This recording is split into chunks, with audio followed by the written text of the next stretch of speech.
Hello friends, कैसे हैं? आशा करती हूँ स्वस्थ एंड मस्त होंगे।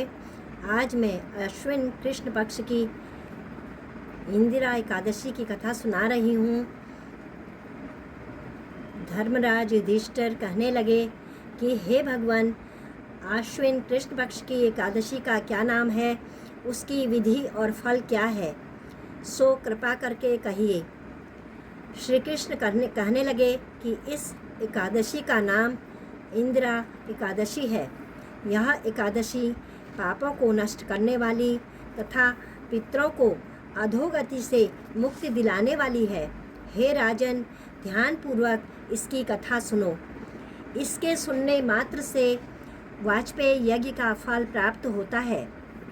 पहले सतयुग के समय में महिष्मती नाम की नगरी में इंद्रसेन नाम का एक प्रतापी राजा धर्मपूर्वक अपनी प्रजा का पालन करते हुए शासन करता था।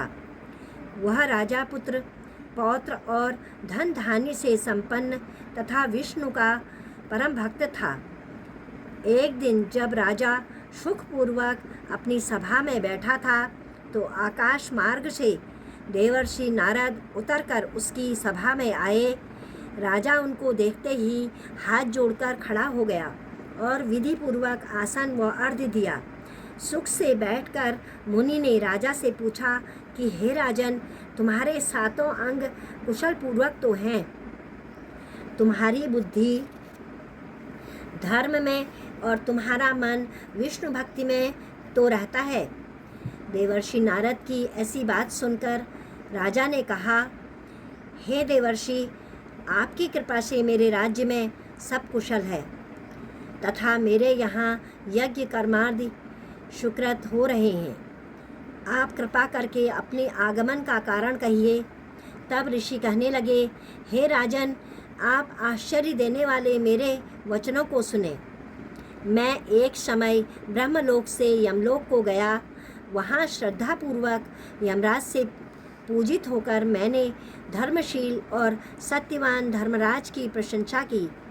उसी यमराज की सभा में महान ज्ञानी और धर्मात्मा तुम्हारे पिता को एकादशी का व्रत भंग होने के कारण देखा। उन्होंने जो संदेशा दिया है सो मैं तुमसे कहता हूँ।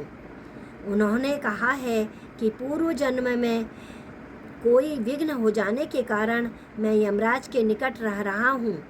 सो हे पुत्र, यदि तुम आश्विन कृष्णा इंदिरा एकादशी का व्रत मेरे निमित्त करो तो मुझको स्वर्ग की प्राप्ति हो सकती है। तब राजा कहने लगा कि हे देवर्षि, आप इस व्रत की विधि मुझसे कहिए। नारद जी कहने लगे कि हे राजन, आश्विन माह की कृष्ण पक्ष की दशमी के दिन प्रातःकाल श्रद्धापूर्वक स्नानादि से निवृत्त होकर पुनः दोपहर को भी नदी आदि में जाकर स्नान करें। फिर श्रद्धापूर्वक पितरों का श्राद्ध करें और एक बार भोजन करें तथा भूमि पर शयन करें। प्रातःकाल होने पर एकादशी के दिन दातून आदि करके स्नान करें। फिर व्रत के नियमों को भक्तिपूर्वक ग्रहण करता हुआ प्रतिज्ञा करें कि मैं आज संपूर्ण भोगों को त्याग कर निराहार एकादशी का व्रत करूँगा। हे अच्युत, हे पुंडरीकाक्ष, मैं आपकी शरण में हूँ, आप मेरी रक्षा करना। इस प्रकार नियम पूर्वक शालिग्राम की मूर्ति के आगे विधि पूर्वक श्राद्ध कर योगी ब्राह्मणों को फलाहार कराकर भोजन करावें और दक्षिणा देवें। पितरों के श्राद्ध से जो बच जाए उसको सूंघ कर गौ को दें तथा धूप, दीप, गंध, पुष्प, नैवेद्य आदि सब सामग्री से ऋषिकेश भगवान का पूजन करें। रात में भगवान के निकट जागरण करें। इसके पश्चात द्वादशी के दिन प्रातःकाल होने पर भगवान का पूजन करके ब्राह्मणों को भोजन करावें।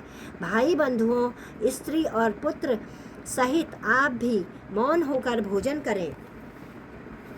नारद जी कहने लगे कि हे राजन, इस विधि से यदि तुम आलस्य रहित होकर इस एकादशी के व्रत को करोगे तो तुम्हारे पिता का अवश्य ही स्वर्गलोक को जाने का मार्ग मिल जाएगा। इस प्रकार उपदेश देकर नारद जी अंतर्ध्यान हो गए।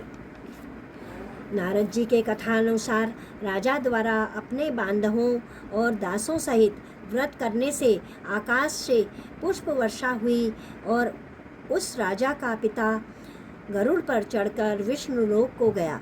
राजा इंद्रसेन ने भी एकादशी के व्रत के प्रभाव से निष्कंटक राज्य करके अंत समय में अपने पुत्र को सिंहासन पर बैठाकर स्वर्गलोक को गए। हे युधिष्ठिर, यह इंदिरा एकादशी के व्रत का महात्म्य मैंने तुमसे कहा है। इसके पढ़ने या सुनने से मनुष्य सब पापों से छूट जाते हैं और सब प्रकार के भोगों को भोगकर वैकुंठ को प्राप्त होते हैं। इस प्रकार एकादशी महात्म्य का अध्याय समाप्त हुआ। इस दिन तिल गुड़ का सागार होता है। इसमें तिल गुड़ से बने पदार्थ, दूध, फल, मेवा आदि का सेवन कर सकते हैं। श्रीमन नारायण नारायण नारायण, भजमन नारायण नारायण नारायण, लक्ष्मी नारायण नारायण नारायण, भजमन नारायण नारायण नारायण। बोलो सत्यनारायण भगवान की जय, विष्णु भगवान की जय।